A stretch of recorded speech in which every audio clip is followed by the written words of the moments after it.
સુરતના પુણા અને વરછા વિસ્તારમાં રેસિડેન્શિયલ વિસ્તારમાં કોમર્શિયલ કામ સગડી અને હોટફિક્સના મશીન ચલાવવાથી ઓવરલોડિંગ પાવરના કારણોસર આગ લાગવાના બનાવ વધી રહ્યા છે। ત્યારે આજરોજ સવારે 8 વાગે નીલકંઠ સોસાયટી બાપા સીતારામની મડોલી પાસે પાવરના મીટરમાં આગ લાગતા અફરાતફરીનો માહોલ સર્જાયો। આગ લાગતા ધુમાડાના ગોટે ગોટા જોવા મળ્યા હતા। સ્થાનિકો દ્વારા પહેલા માળે કામ કરતા લોકોને સીડી મૂકીને નીચે ઉતરવા આવ્યા હતા। ત્યારે આગની જાણ કાપોદ્રા અને ડુબલ ફાયરને થતા ફાયરની 4 ગાડીઓનો કાફલો ઘટના સ્થળે પહોંચીને તેના દ્વારા આગ બુઝાવવાની કામગીરી હાથ ધરવામાં આવી હતી। સદનસીબે કોઈ જાનહાનિ થઈ નહોતી।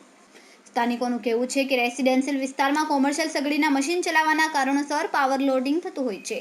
ત્યારે આગના બનાવ બને વારંવાર વીજ કંપનીના કર્મચારીઓને જણાવતા છતાં કોઈ એક્શન લેવામાં આવતી નથી। કેમેરામેન સેનિલ વિરાણી સાથે વિશાલ છેટા, માનવ Prabha news, Surat.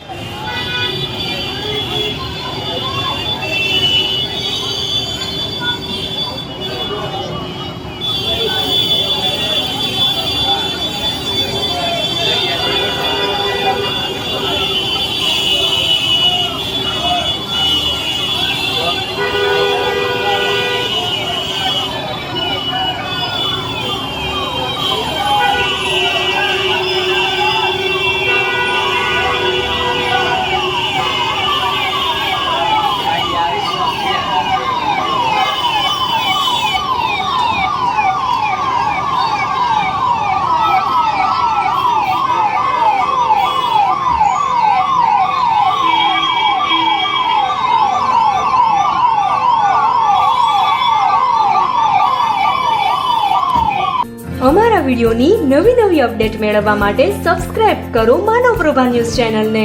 Bell icon click કરો લેટેસ્ટ વિડિયો સૌથી પહેલા મેળવવા માટે।